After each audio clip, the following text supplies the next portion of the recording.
Then somebody had a question from TikTok, right? You want to ask the question? Someone said I had a question.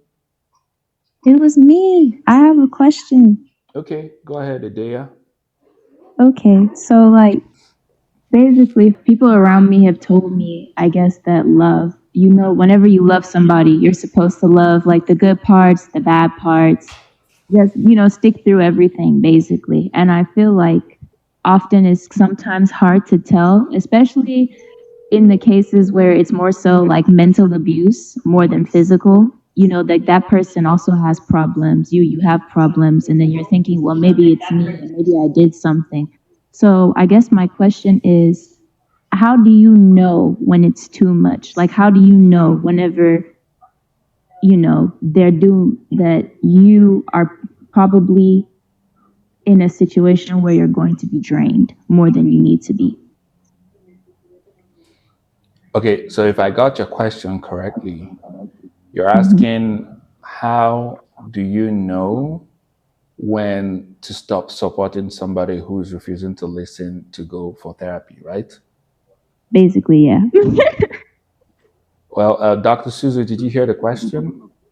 Can you all hear me? Wave if you can. Okay, great. How do you know? Well, it's very important to understand how you feel.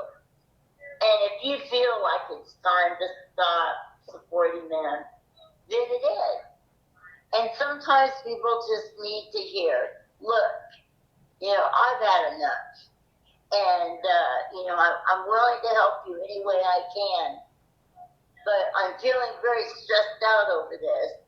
And when I'm feeling stressed out, that might mean that my body is telling me that I've had enough and that you need to take over your own life. And eventually it's going to come to that person has to take responsibility and ownership for their own feelings and their own responsibilities. Just like you have to take responsibility to know when it doesn't feel good anymore to support them and it stresses you out too much. And sometimes when we enable others, we work harder at their therapy than they do.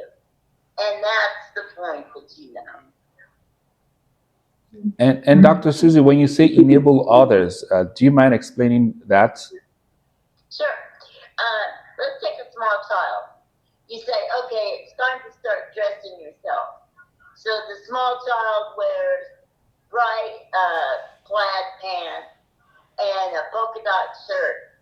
And you're going, nah, that's not what you wear to school. And you say it's for your good to wear that to school. And they keep arguing and arguing and arguing. And so you give in to that child. You enable them to wear that particular outfit to school. So then they come home and they say, Mama, why did you let me do that? Everybody laughed at me at school. And you say, well, son, I told you that these clothes go together here, these clothes go together here, and these clothes go together here.